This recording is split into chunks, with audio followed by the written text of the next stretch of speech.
Well, hello there. Welcome to today's live stream. We are in July 19th and we are super excited to be talking about what we've been watching. So how's your movie goal going, Luke? So I'm up to 82 films so far. New ones I've added this week there's been a lot of psychological thrillers actually. So I've watched Longlegs, I've watched Maxine with 3 X's in it, which I didn't realize was the third movie of the X franchise. So at the moment, this movie I haven't given it a rating. It just sits at the bottom of my list because I think I need to see the movie, at least the movie X, prior to it to be able to determine whether I liked it or not. I think as a standalone, I can't really give it a rating. What else have I added this week? We saw Twisters last week.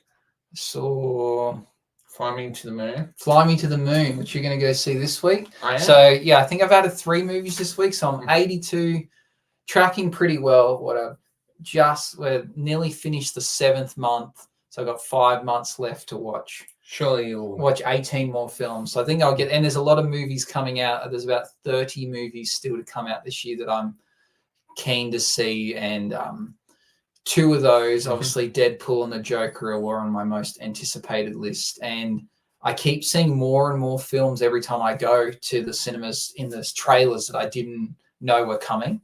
Lots of them being lots of horror films. There's a movie I saw I'm intrigued about called, I think it's called Blink Twice, and it's got Channing Tatum in it, and it's a horror film set on like an island and mysterious stuff start happening, and it looks really good. Okay. Yeah, so there's lots of these like psychological thrillers that are coming out that I think will help me bump up to get to 100 plus, because they seem to be coming out, quite regularly. So what have you watched this week? Finally got to finish off the Arclight, and I'm glad that I finished it. I would not recommend watching this show. Sorry to say. I'll go into more detail when I eventually review the show, but do yourself a favor and do not watch this show. Okay. That's all I need to know not to watch it. As I said, I've talked about this many times that I do like Star Wars, but I don't feel the need to watch all the spin-off content. So if you don't think it's worth watching, then I'm not going to go to my way to see it. So that's good to know. In terms of shows, I've finished The Boys last night. So the season finale came out last night, which was very topical with the attempted assassination on Donald Trump, because that's obviously where The Boys was heading this season. It was down that political route. So it was quite cool. We've got 2 episodes. 1 episode left to come out of Presumed Innocence, but next Wednesday. But we both have this week's episode to watch, and then obviously the one that's not out yet. Yeah. So what other shows? I haven't really watched. I think that's about it. It's been mainly movies and then sport. And then you said you've been watching Friends. Yeah. Yes. What you're up to in Friends? So you're rewatching season from the 2. start.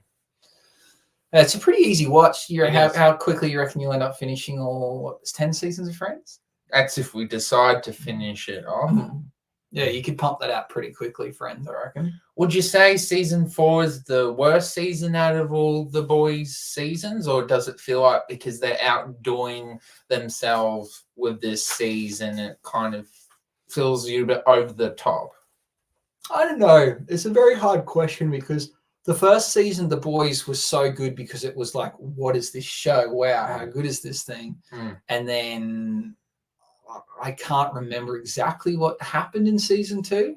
Oh, that's when they took on Stormfront. Yeah, I believe that was quite epic. I guess there was a lot of the racist stuff going on there, and then it was kind of then getting politics involved. And then the third season, we get Soldier Boy, which was really epic. I like season 3. So maybe it's the worst season, but I wouldn't say it's a bad season. But, if you have 10 good seasons, one's got to be the worst, doesn't it? It does, yeah. So it's probably is the worst, but it's definitely setting up for an epic final last season, which I'm very excited about. So that's what we've been watching. We've got a run list of a few things we want to do today. Should we jump into our thing? We're doing a top 5 Harry Potter characters. Yeah. So we're going to try and keep doing this theme of top five.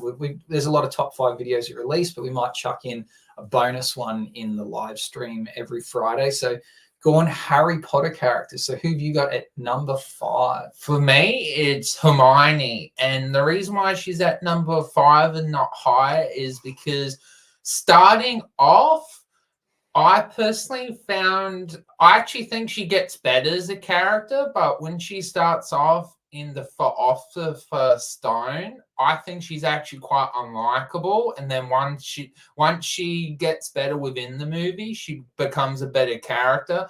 But in the first movie, she's quite unlikable, and she is an know-it-all, so that's why she's at number 5 and not higher, because the other spots are better characters. Number 5, I've gone with Dobby. Dobby the house elf.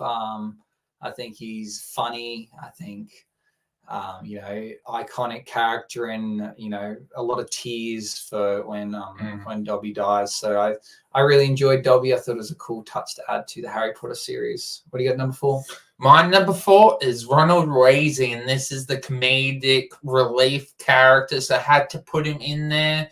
He's kind of mellow character. He's really awesome in the first movie, and then he kind of improves, but he's kind of a character that gets some sort of depth to him throughout the franchise, but you don't hate him as much as Hermione in the beginning. I think that's why I personally prefer him to Hermione, and that's why he's at number 4. Okay, at number 4, I've got Luna Lovegood. I just think she was quirky. I like the idea that she was a fan of the show and movie franchise and the books, and they gave her a role. I just think she's really quirky. I think she was a cool touch to add.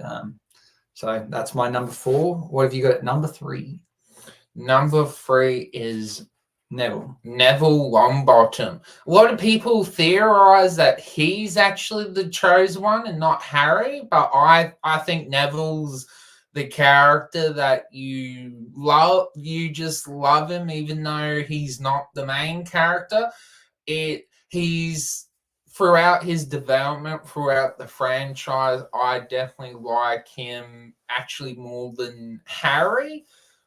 He also goes through a tragic storyline, but also I think he's just a lovable character, and definitely enjoyed him throughout the movies. Okay, that puts me at my number 3. This is 2 people, Fred and George, mainly because I can't separate the twins. I don't think there's too many scenes where they're both not in it. So they're a pairing to me. So I've got Fred and George. I think they're funny, quirky. They want to open up their store of tricks and pranks, and they're just cool characters. So they're one of my favorites. So I've got them at number 3. What have you got at number 2? Number 2, it has to be Dumbledore. I just thought him as a character, he's just an awesome character throughout the franchise. Don't know if I liked him as much in the prequel movies, but he gets awesome development for the main characters. Yes, we got to see different actors play him, but got to have Dumbledore in there. Yep. Number 2, I've gone with someone you've previously mentioned. That is Neville Longbottom. I like his forgetfulness. I like the theory of him being the chosen one. I like how he's a hero without really realizing it. There's a lot to like about Neville Longbottom. So I've got him at number 2.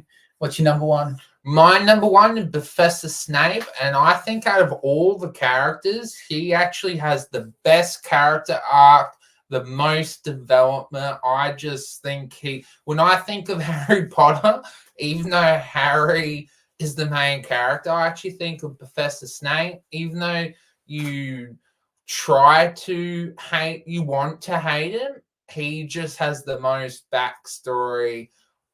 He is the villain, but he's also trying to do everything to protect Harry, and Professor Snape for me is the character that I think of when I think of this franchise. That's an interesting choice, Professor Snape. no spoilers here. He's not on my list. It's like, yeah, he's an interesting one because he is kind of portrayed as a villain the whole way, but really he's not. But I don't know if I like him because the way that he is a prick to Harry throughout the whole series, even though he cares for him. I think he's a funny one. But you're right, he does have the most depth to him as a character. So that leads to my number one. Jacob previously mentioned him already. I've gone with Ronald Weasley. I think he's the comic relief. I think he's the star of the show, even to the point of Rupert, who plays him in real life. He's just a quirky dude. You know, he spent his Harry Potter money on buying an ice cream van, which he travels around. I don't know if he still does it and just gives out free ice cream. Like, he's just a cool bloke. So I really like him. I think he'd be a cool person to hang out with. So I've got Ron Weasley at number one for multiple reasons. Interesting list. None of us had Harry. No, and why didn't you? What's your reasoning for not putting Harry on there? I don't know. You're meant to care about him because, like with Neville, they have both had tragic backstories. But I don't know. When I was making the list, I just couldn't put Harry on there. I don't know. To me, I think because he's the main character, you're supposed to like him. But to me, I actually find the characters that I put on the list, I actually like them more as characters. Yeah, I think the side characters or the supporting characters are sometimes more interesting because Harry's story has to be so driven and integral in where the franchise goes, where the others can just kind of pop in and choose when they want to be. They can have their one-liners. They can be impactful when they need to. It's a different vibe. So I think that's why I wouldn't put Harry Potter. Obviously, he's the most pivotal and he's required for the whole thing to make sense. But yeah, he's not my favorite. Okay, that's our top five. Moving on from that, we thought what we'll do is we'll talk about our Hollywood hot list. So this came from the Hollywood Reporter. They brought out a list of, they didn't order them, but they picked 10 up-and-coming, I don't know if up-and-coming is the word, but they picked youngish actors, one of them being Glenn Powell, which is 35. So I don't know if you consider that young, that are, killing it in Hollywood at the moment. So what we thought is we'd pick a list of actors and actresses under 35. Well, actually under 30. None are over. No, so we're going to 35. There's one that's over 30. And they are ones that we think are either everywhere at the moment and killing in Hollywood. And then we have a kind of another list under that of people that we think are up and coming that, are going to start to take Hollywood by storm. So in no particular order, we've got Sydney Sweeney. So she's 26 at the moment. She's in absolutely everything. What are some of the things people would know Sydney Sweeney from? Unfortunately, Madam Web. Yeah, well, she kind of made a joke about that herself. Yeah, but you're right. She was in Madam Web. Anything else? Mad About You. Yeah, Anyone But You, which is, probably my top 5 favorite movies of the year so far. For anyone that's been living under a rock, that's Sydney Sweeney. She's also was in Immaculate, which I saw this year. She's been in for like 4 films I've seen this year. She's the Hollywood It Girl. She's the next Margot Robbie. She's the pretty girl that everyone wants to be, and she's just in everything. Do I think she's a good actor? Maybe. Like, I don't know if I just think the way she talks sometimes, she doesn't articulate things well, and she comes across, I don't know, I wouldn't say dumb, but she comes across like lifeless. But maybe that's just her style. It's just a bit strange. But still waiting to see that breakout role from her. She's been in kind of comedies, rom-coms. One superhero movie. Yeah, the superhero movie, she really didn't say much, but that was just weird. And then like Immaculate was a serious semi like horror film, and I don't know. I'm waiting to see her play a really big drama role and seeing where she goes from that. So we've got Sydney Sweeney. She's definitely the it girl at the moment. She seems to be everywhere. Next on the list, we've got Jenna Ortega. So I'll get up a picture of her for anyone that doesn't.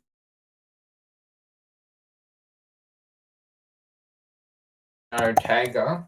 Yeah, so she plays Wednesday Adam in the show Wednesday. Oh, yes. She's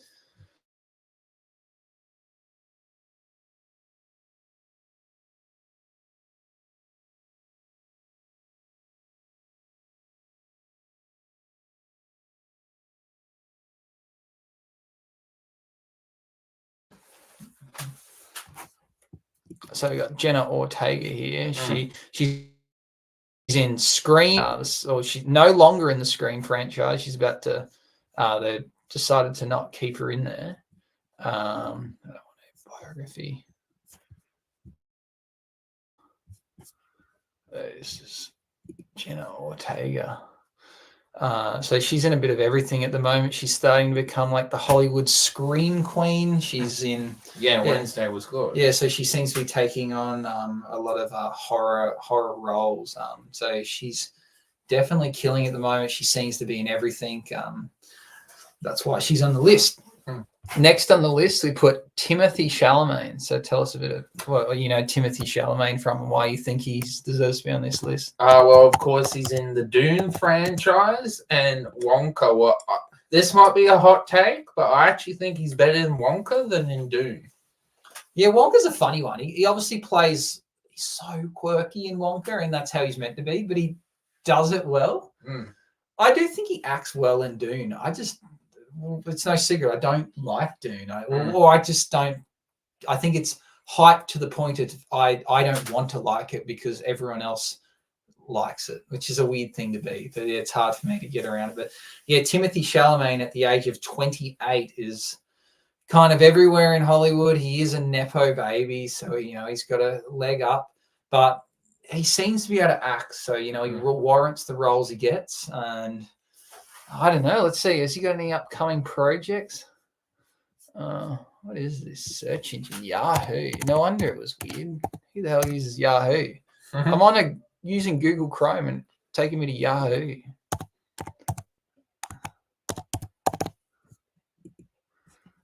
Timothy Chalamet.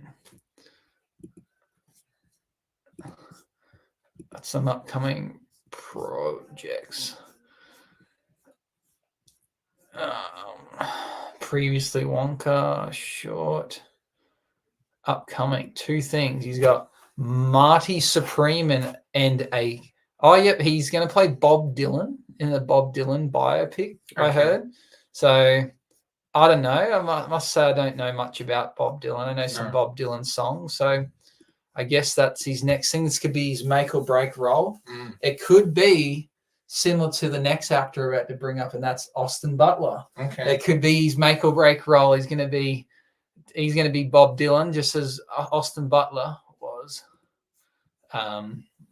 as he was the Elvis. So what else do we know Austin Butler in? Not only just movies, he's in TV too. He was in the Master of Air show that I watched on Apple TV Plus. What'd you think of that? A great show. Yeah? Definitely worth watching. Was it a good performance by Austin Butler? Yeah. Was he the main character in that, or? One of the main characters. It's an ensemble cast. So there's Austin Butler, the golden boy of Hollywood, devilishly good looks, very good at doing interviews. I'm a big fan of him. I really enjoyed his role, how he played Elvis. I love his commitment to the role, how he had to do speech pathology just to try and get the accent out of his vernacular, because he worked so hard to get the Elvis speech down packed that it actually became part of his normal conversation. He's also in Dune, plays a bit of a psychopath in Dune. It's a weird character. He is the only one on this list that's over 32, and I must say probably looks younger than the others. Yeah. Surprisingly. But yeah, Austin Butler. I think I remember him most from, I believe he was in the Carey Diaries when he was younger. Okay. Which is like the sequel to Sex and the City. So that's what I remember him from. But yeah, Austin Butler, absolutely killing it at the moment. Seems to be in everything.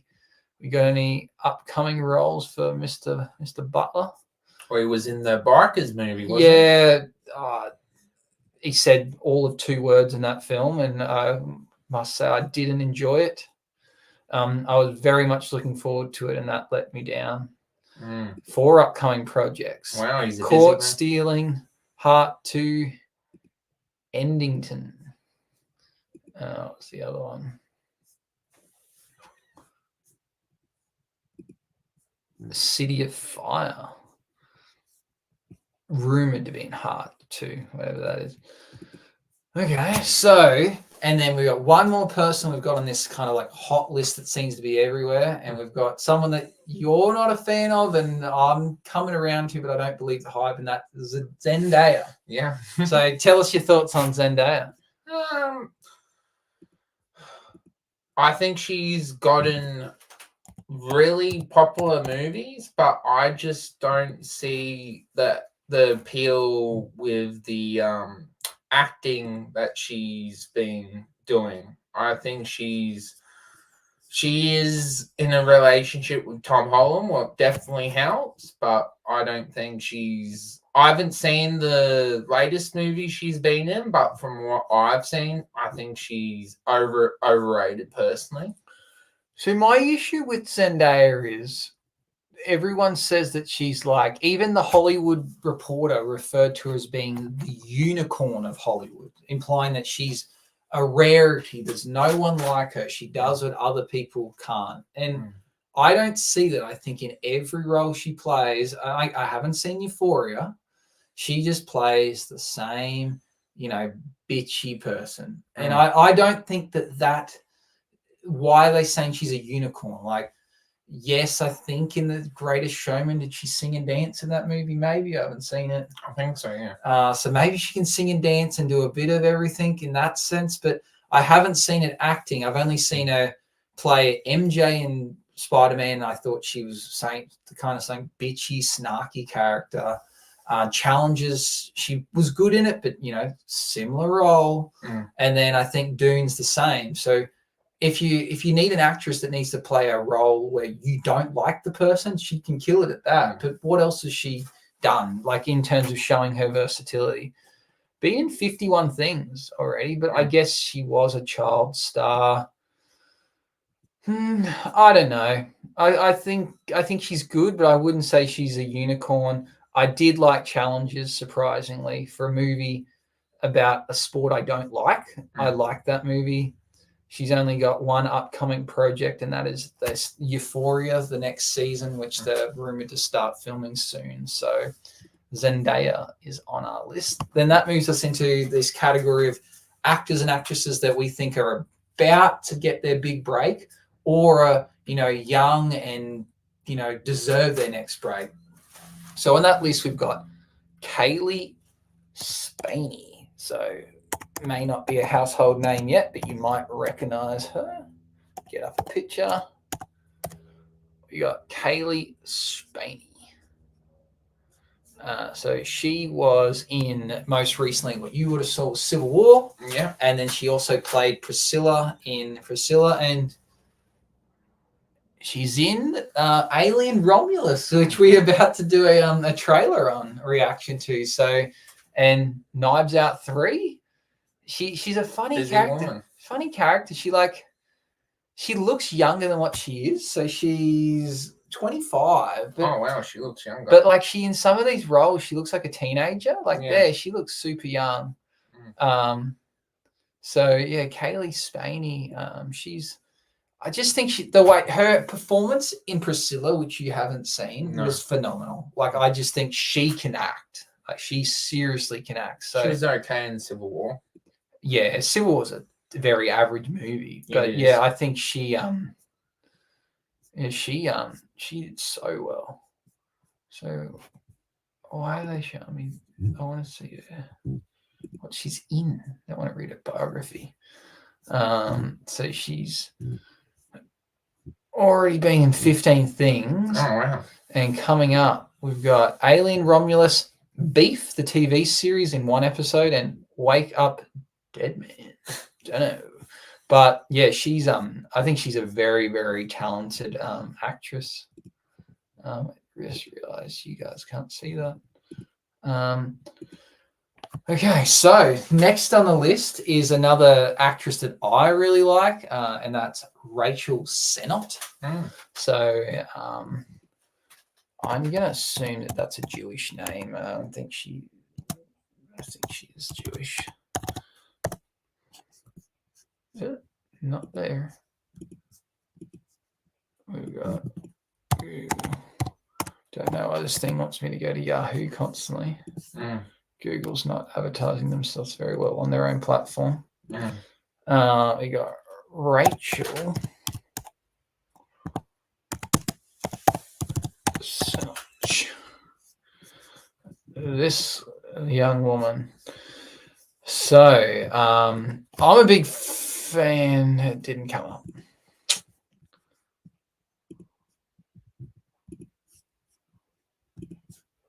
There we go. So yeah, I'm a big fan of her. She was in one of my favorite movies of the year so far, I Used to Be Funny, where she plays a female comedian that's gone through some trauma. Really, really good movie. She was in Bottoms, who a few of our colleagues that YouTubers really rated that movie last year, and I thought it had all the makings to be a movie that I'd love, but I could not stand it. And then she's also was in The Idol, which controversial show, got cancelled. I weirdly loved it. I thought it was so good. So something, I don't know what it was that I liked about the show. Maybe it was the nudity, but I just thought it was a great show. So she is in that. So yeah, Rachel Sennott. I think she's up and coming. I think her performance in I Used to Be Funny was so good that I think she deserves a lot more roles. I think she's got a bright future in Hollywood. So yeah, I don't think you have seen anything she's in. No. Next on the list, we put Jacob Elordi. I think our female listeners would more likely know who Jacob Elordi is. Yeah, don't know. So from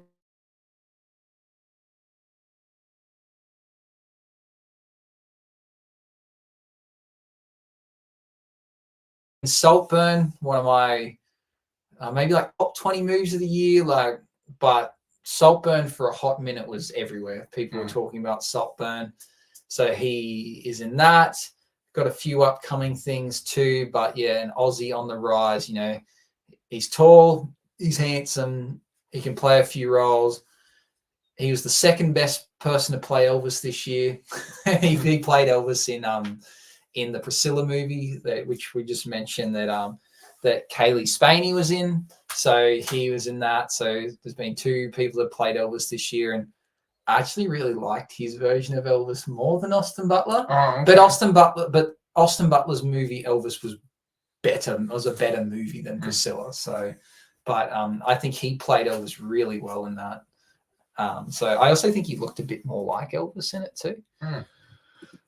So we've got Jacob Elordi. I think he's got a few things coming out, and I think he is going to be the next kind of like Aussie star that the next Chris Hemsworth that gets typecast into a lot of movies. He probably doesn't. I'm not saying he's not fit. He obviously is, but I don't think he's going to become like a Marvel hero like Hemsworth is. I think he might get some more serious roles, or he's going to be like the hunky hot guy in like the rom-com movies. So I think he'll do pretty well. Next on the list, we got another Australian. We got Gory Rice, which I was showing to you her before, and saying you might recognize her from, and that's in the Spider-Man franchise with Tom Holland. She plays one of his colleagues at school, and she's like the news reporter. So again, she's an Aussie. She's quite young. She's 23.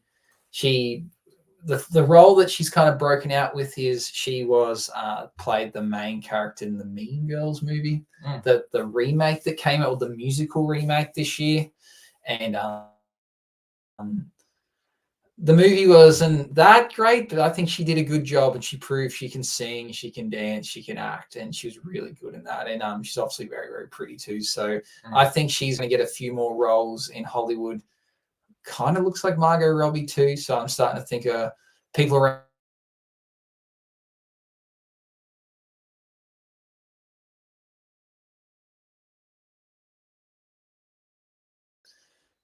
So this is I think it's a straight to Netflix movie that came out 2 years ago, and I thought it was so funny. And it was about, she played the younger version of the cheerleader, and she hit her head and went into a coma. And then like 20 years later or something, she comes out the coma, and then now Rebel Wilson plays her as she gets older, and she missed her whole like teenage years because she's in a coma, so she goes back to school. So she's like 20 years older than all her friends, or 10 years or something, but she goes back to high school, and then she's got to like redeem herself and become a nice person, and it's really funny. Okay, There's a really cool concept for a movie, and so she played the younger version in that, so it's quite cool. So I think she's got some. She's got a future in Hollywood, and I think she might get a few more roles coming soon. hope so. Let's see if she has got anything in the making. So she's in Mean Girls. She's in The Nice Guys, which I haven't seen. Senior Year, as I mentioned. Any upcoming projects?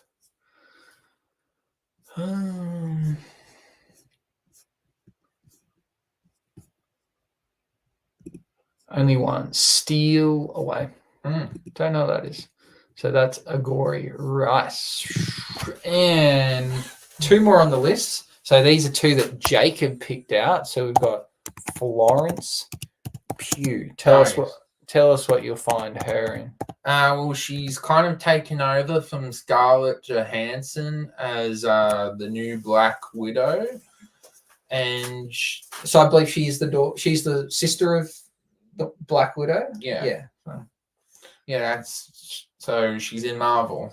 Yeah, so she's in Marvel. She's also in Oppenheimer. Yeah, and I'm surprised we haven't. So we saw her she's in the Black Widow movie, and then we see her at the end of, was it the Winter? No, not the Winter Soldier. Hawkeye. Yeah, at the end of, she's in Hawkeye because they're like recruiting her to be part of like that. Oh, well, they send her to try and kill Hawkeye because she thinks that Hawkeye killed her sister. Yeah, something like that. Yeah, I can remember. So I'm surprised we haven't seen her yet in another installment of anything Marvel yet. Well, she's going to be in the Thunderbolt movie. Yeah, which what are they? They're like the B team kind of Avengers? Is that what Thunderbolts are? Or? Yeah, the kind of villain version of the Avengers. Okay, so it'll be interesting to see her in that.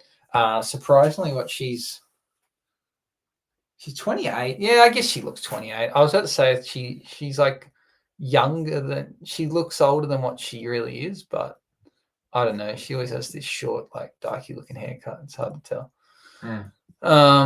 And then that leads us to the last one, and that is Tom Blythe. What would we know Tom Blythe from? Well, he's currently in a TV show on Stan called Billy the Kid, and then he played a fantastic job in The Hunger Games. Yeah, he was in the prequel to The Hunger Games, The Ballad of the Songbird and the Snake. Fantastic performance. Was it both our favorite movies last year or up there? It was in fourth, I think. We both absolutely loved it. I think he did great. As I said, he's in this thing called Billy the Kid, which is obviously based upon the cowboy Billy the Kid. I haven't watched it, but it's a few seasons deep now. So people must be watching it. So I think he's definitely got he's got the ability, he's got the looks, he's very, handsome. Yeah, he's the Austin Butler looking esque. So like if it wasn't for Austin Butler, maybe he would have been Elvis. Like he's got the same kind of look to him. Yeah. Has he got anything upcoming?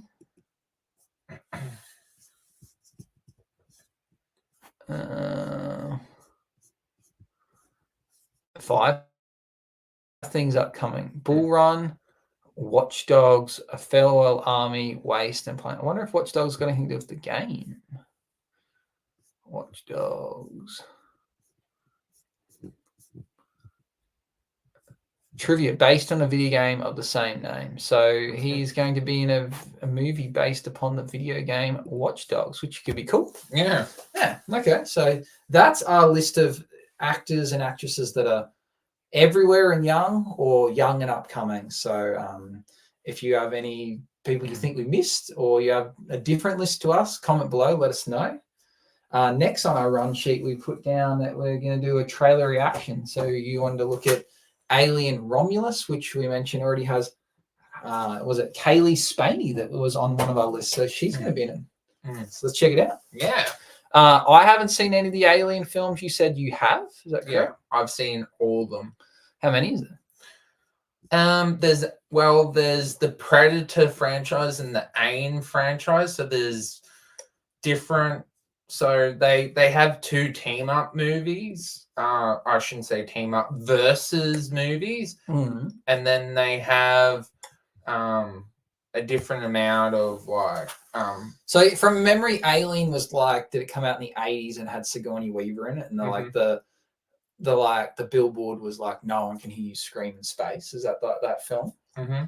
And like, I think people love it. Like, it's a pretty well liked movie. Yeah. Mm-hmm. But I will say, comparing it to modern day horror, I actually didn't find it that scary. Yeah, I can't imagine it would be compared to modern horror. But let's see this trailer and see if we can break it down a bit. Yeah. Are you sure you want to do this? Oh. I'll just check the sounds there.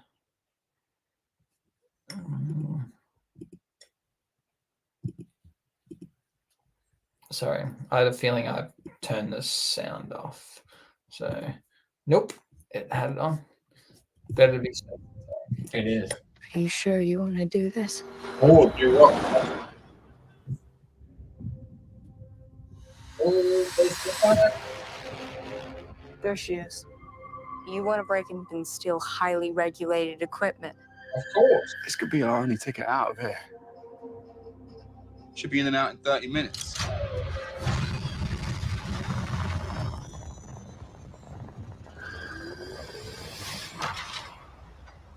Welcome to the Romulus Space Station.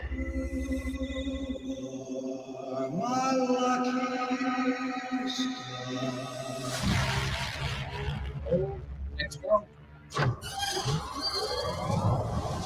This place gives me the creeps. Evil Dead. What the hell is this? I don't know.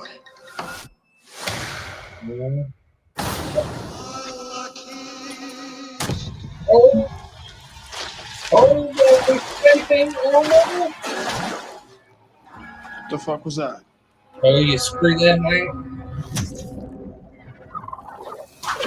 Oh, Yo! Stop playing around, man. Just get up. I'm not playing around. There's something in the water.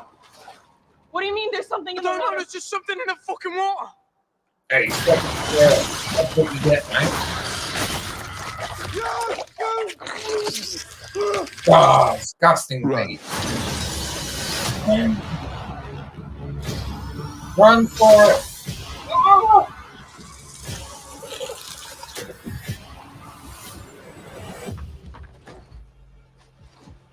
Are you all right? It's on my chest. What is this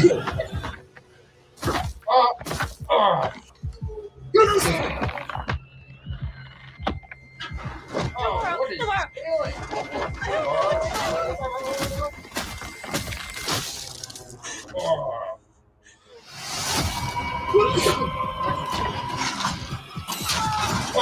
Whatever comes, we'll face it together. Let's go.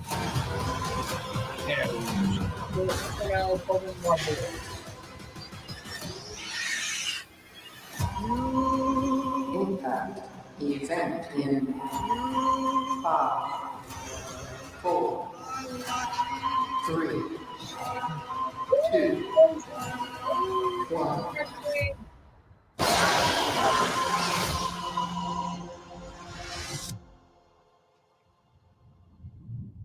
Experience in IMAX. Yeah. Okay, tell us what you think. What you saw.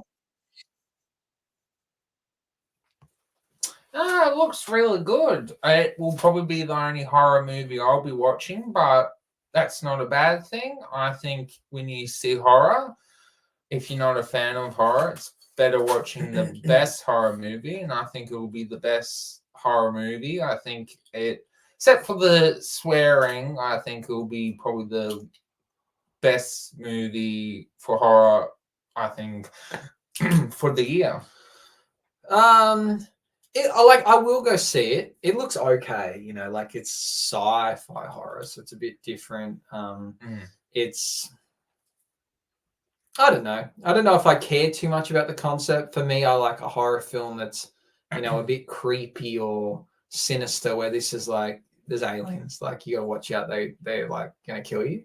So I think it'll be okay, but it's gonna borderline between action and sci-fi with the occasional jump scare, opposed to like a horror where you're on the edge of your seat, like something gonna jump out. What's gonna happen next? So I think it'll be okay. Like I will go see it, but my expectations aren't, too high for this. Do you know where it falls in relation to the other Alien films? Is it a prequel, sequel? I haven't done my research, so I don't know. I would assume it's a reboot or something in those Let's lines. find out.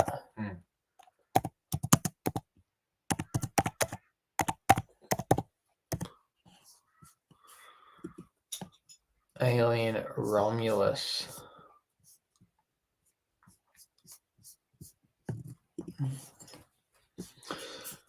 It says here, let's share this screen. It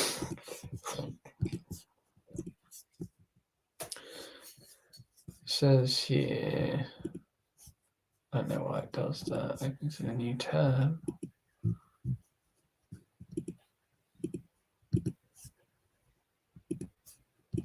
Yeah. Upcoming American sci-fi science fiction horror film. It's the 7th installment. I didn't realize they had that many. It is a standalone interquel. Wow, that's a new word for me. Yeah. We've got sequels, prequels, and now an interquel, which I'm assuming is like at the same time. Is that like what it means? What does it mean? An interquel is a... Where'd that go? Here's some words for you. A sequel is a work of lectural film. What doesn't say? There's a legacy sequel. An intraquel, on the other hand, is a work which focuses on event which within a previous works. Example include Bambi 2 and Black Widow. So does that mean? Well, how's that any different than a sequel? It's focused on an event within a previous work. So I guess it's like, you've got a movie that's, about a war, and then you make a film that's about like another person's version of what happens, or it's like, one of the characters goes on a separate adventure and then you show their adventure. Maybe that's what like a close example of like an interquel is, but it's like I would have thought Black Widow was like an origin story, but maybe it's not a prequel because a prequel to what? Like Black Widow never had a standalone film prior to that. Interesting. An interquel is a storyline that takes place between. Oh, that's an intraquel. Interquel. Is that what we're looking for? It's an interquel. Is a story that takes place between two previous published releases. Okay, so we read that completely wrong. So it's like something in between. So we've got this, we've got a sequel. I don't know, Star Wars Episode 1. And then we add Star Wars Episode 2, and then we go, well, why don't we make one between? So like, could an interquel? Well, would an interquel? What do you think? What's the Star Wars spin-off that we like? The Andor. No, Rogue One. No, the movie. Yeah, is Rogue One the one where they go and it's about like finding the plans to blow up the thing? Mm-hmm. Like, is that an interquel because it's between, or is that an intraquel because it's a work that focuses on an event within a previous work? I think it might be. I think that'd be an intraquel. So an interquel would be like, we've made two movies and like now we want to put something in between. So this falls in between somewhere, whatever. There's 7 films. I haven't seen it. So it falls between Alien and Aliens. So it's between the two. Yeah, 1 and 2. Yeah. So I guess it's too late to call it Alien. Well, I guess they're not called like Alien 1, 2, 3, 4. They add an S on the end. So said it stars Kaylee Spaney. Interesting to know. Cool. I have a question for you. Does this make you want to watch Alien and Aliens more, or does this just because it's like between events? Does this just make you want to go between these events because it doesn't matter if you watch the other movies? Like this one's a more modern movie anyway. Like you probably wouldn't like the first. I don't think I feel the need to watch the others because it doesn't seem like I need to know the motive. Like it's kind of like they're aliens, they're there, and they're just going to kill what they see.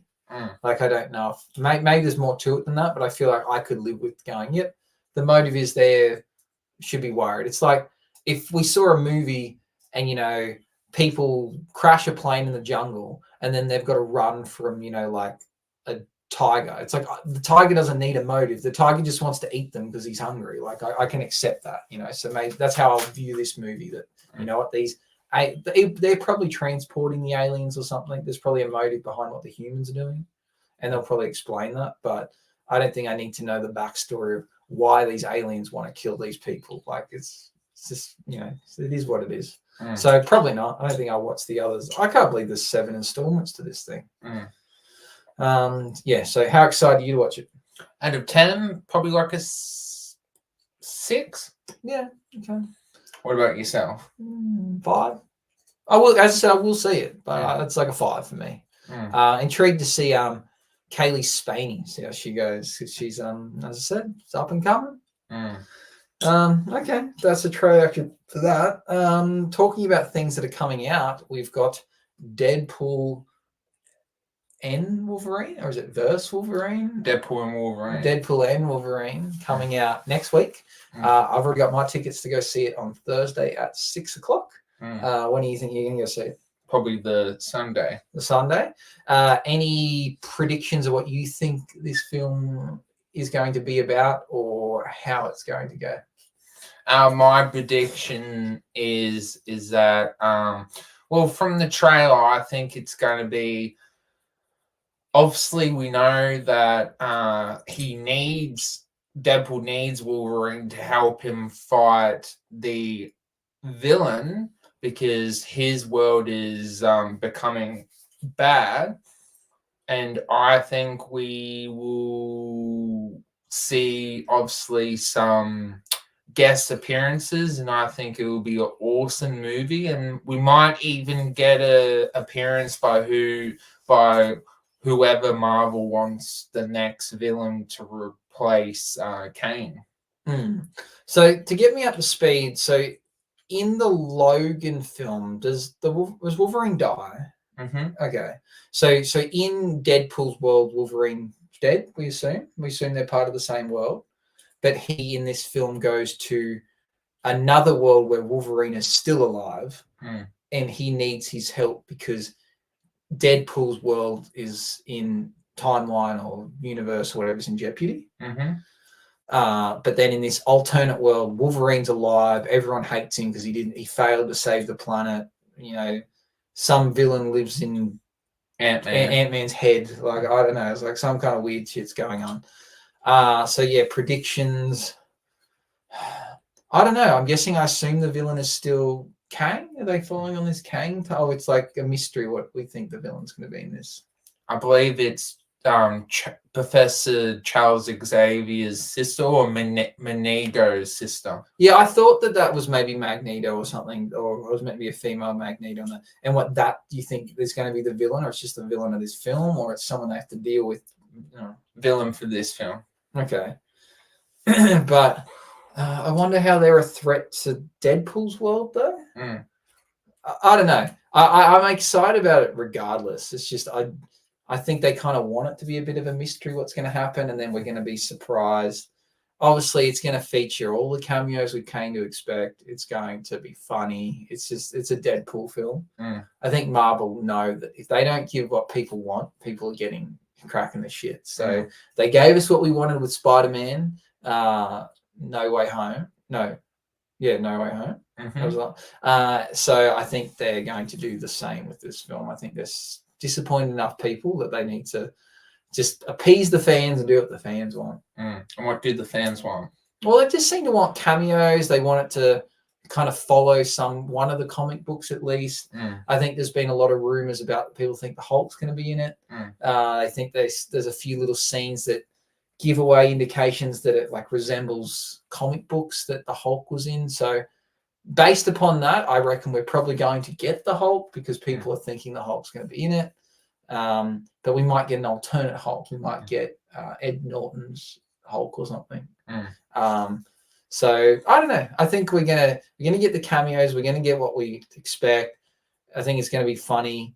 I think we'll probably get a meaningful villain because I think the feedback is people always go, "Oh, what was the point of that pointless villain?" They just dispose them, no issues. Why? Because this isn't an origin story. I think we need a better villain or a villain that builds on to the next phase. So I think something like that. Maybe we might get a Loki cameo because of the TVA. I don't know. I think there's a lot of potential. I think it's going to be good. Early predictions is, like a 90% maybe for this film. I thought the last Deadpool was a bit of a letdown compared to the first one, but it's still good. Just went for that kind of cheap comedy. I think this one needs to go to another level. It needs to not just be cheap laughs and dirty jokes. They've got to find a way to actually give some substance to Deadpool. Yeah, I agree with that. Okay, well, that's our early predictions for Deadpool. So that's the big film coming out next week. And there's a few coming out the weeks following that. You're going to see Fly Me to the Moon this weekend. Yes. I don't think I'll see any films this weekend. I'm going away. Probably watch a movie tonight. I don't know what's on my list. Aren't you watching Kingdom of the Planet of the Apes? I haven't watched it yet, only because I haven't had it's long and I haven't had enough time to fit it in. So I didn't want to watch it in 2 sittings. So I don't know if I'll watch that tonight. I'll probably watch a movie with my wife. I don't think she has any interest in watching those. What is on the list?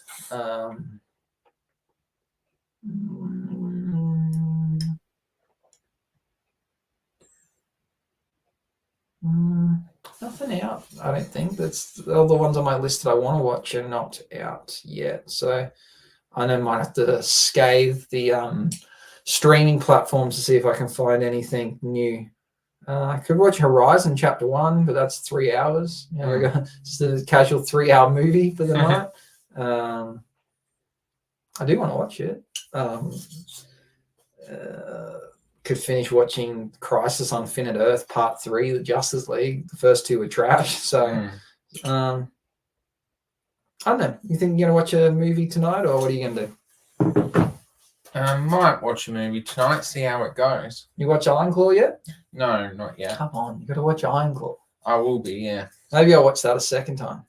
My wife hasn't seen it yet. I love it. I thought Iron Claw was so good. I fear that if I watch it a second time, I'm not going to like it as much, and it's going to drop on my list. This is the moment it's my favorite movie of the year. So I fear that I'm going to ruin it by watching it a second time. Okay, so that's what I'm going to watch this weekend. Getting close to wrapping this up. Do you got any questions or topics you want to talk about that didn't fall within what we've already talked about today? Do you feel like we're in a good era of watching TV shows, watching movies, or do you feel like it's kind of become the era where there's over consumption, like there's too much, it's too good to be true? Like, do you feel like we're in the era of the quality has dropped, but there's more? I don't know if the quality of making films has dropped. I definitely think the quality of writing films has maybe dropped. I don't know if maybe we're still seeing the hangover from the writer's strike. Or maybe we're just, we're running out of ideas. Like a lot of things are, following this topic of reboots and remakes and sequels and prequels. And one, because that's what sells, but we're also running out of, I think, unique ideas. So there's one genre of films that they keep pumping out as horror. Cheap to make, makes its money back pretty easily. And then people kind of forgive a horror film if it doesn't make sense, because some of them just go to get cult. They go on to have cult following. Like horror and slasher films by nature don't make sense. Like how does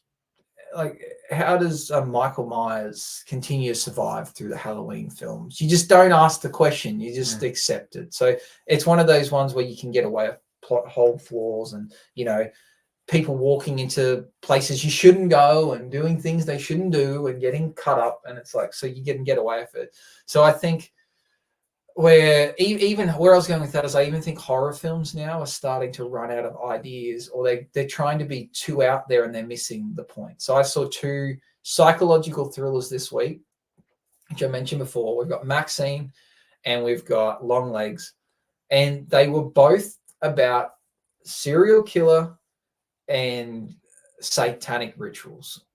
They both had, they were separate movies, but they had the same kind of idea. Like that's wild that 2 movies in a week came out that were following the same theme. And it's like people are running out of ideas, and both those films, I think, with a tweak here or there, could have been really, really good. And I think it's because instead of going with the right option, or they thought, oh well, if we go that one, it's predictable, or that's what people expect, let's go something wild. Instead of, like, for instance, Long Legs, instead of going with, you know, this person's psychotic, they have someone working with them, they team up and they cleverly like kill these people. Oh, let's make it that, you know, he has a enchanted ball that the devil somehow has to do with, and he can brainwash people to the ball sends people crazy and they kill each other. So they thought, well, let's go something out there no one's done. Where if you just went the standard option that, you know, he cuts people up, he's a psychopath, you know, I think that would have made a better film. But they go, well, that's been done before. We need to stretch the boundaries. We need to do something that no one's seen before. So I think we're running out of ideas, and we're getting lower quality scripts or plots because they're trying to be unique. Like I can't really think of, besides Iron Claw this year, a film that I've watched and I've gone, wow, like I've never seen anything. Like I'm not even saying Iron Claw is something I've never seen before. I just liked it because I felt something the whole way through. But I haven't watched a movie this year where I've gone, wow, like I've never seen anything like this before. This is different. And it was a true story. Yeah. No, I'm not saying that's what that movie did. I felt something the whole way through it, and that's why I liked it. But the amount of films this year that I've sat through, and like 20 minutes into it, I'm like, this is the one. This is the film I'm going to see this year, that I'm going to take something away. It's going to be something different. But it just hasn't happened. Nothing's been new. It's all just been kind of the same stuff. And the only films that have really stuck out to me that I've enjoyed are ones that have either made me laugh or ones that just did things well. They didn't try and overplay their hand. You know, they didn't make it too predictable. They just, you know, I think playing it safe actually works. So we're running out of ideas. So, and because of that, we're getting lower quality or less interesting movies, less interesting. I can't speak for TV. I haven't watched as much TV as you have this year, but I think just movies, this need to try and reinvent the wheel constantly has left us creating garbage, opposed to, well, the thing is, you can come up with new ideas, but they don't have to be the most out there idea to be unique. You can just change things a little bit, or, you know, I don't know. I'm not a movie maker, but I feel like movies they're getting too weird, or they're just repeating what's already been done. There's no one that's kind of in between. Like the amount of movies I've seen that have tried to be super artsy. Like I feel like every filmmaker tries to think of some cool way to do a flashback. I don't know why it is. Like it's, you know, in Oppenheimer you had the black and white. Yeah. In Long Legs they had this. It's widescreen, and then when they want to do a flashback, it's like a quarter. It's like the middle of the screen. It's like, so that's, and it's like, why is everyone going to do something unique? It also had this weird scene in it where, for no reason whatsoever, the whole scene was like, for like 2 or 3 minutes, it was upside down. It had no context at all. It's like, was the person filming it going, hey, let's just do something weird. Like, let's just have everything upside down so it looks like they're walking on the ceiling for no reason. Mm. Like it's like everyone's trying to do something quirky, and it's like, well, stop it. Just make good content. Like a movie that did really well this year, the movies that have done well this year were rom-coms, and they didn't try and reinvent the wheel. It was boy meets girl. One of them, like, they fight and tussle for like this back and forward for if they love each other, and then they end up with each other. Simple formula. People like it. Like, you don't need to reinvent the wheel sometimes. You just need to pick a simple formula that works, and that's fine. Do you think sometimes, and I've noticed there's actually too much content, so that's why I personally feel like it all feels too much. So I think if we got less, it would feel more special. I think so. It kind of goes back to this Marvel thing. We're only seeing one Marvel movie this year. It feels special. I think one of the things that I've enjoyed about DC is they've never really overplayed their hand. They've never tried to bring out too many films per year. So yeah, I think we maybe there is a bit too much content. As I said, I can't speak from the world of TV, but the world of movies, every time I check, there's 10 new movies I didn't know were coming out this year. And I think I'll end up seeing 120 plus movies this year, and I think 10 of them I'd probably watch a second time. Like, there's a lot of movies, but I wouldn't say any of them are that good. So it kind of backs up your idea. There's too much content opposed to quality content. I always believe in quality. But you got to think that if something can make money, they'll keep doing it. I just can't fathom how many movies A24's brought out this year. Every movie I go see, it's like, oh, it's A24. It's made by A24. And the thing is, they spend, well, I believe Civil War was their biggest budget for a film, and that was $50 million, which in the world of movies is nothing. Like most movies, 200 million, $500 million minimum to make it. So if that's their biggest budget film, surely they make their money back pretty easily. So they're just pumping out movies. They make, for instance, I think Maxine was an A24 film. They make that for, let's say $30 million. It makes its money back. Move on to the next project. So they just keep doing that instead of trying to bring out the next $1 billion film. Let's bring out 10 films that make $100 million each, and we're in the same position. So they're just pumping it out. So even studios are going, well, we can make a bit of money off this. Even if we make $1, it's $1. It's better than what we had before. So they're just pumping out films, and A24's at the forefront of just pumping out films. Any more questions, or we wrap it up at that? No, I think that's a good point. Okay. As always, I hope you enjoyed the live stream, everyone, and see you all next time, and have a good rest of your week. Bye-bye. See ya. Bye.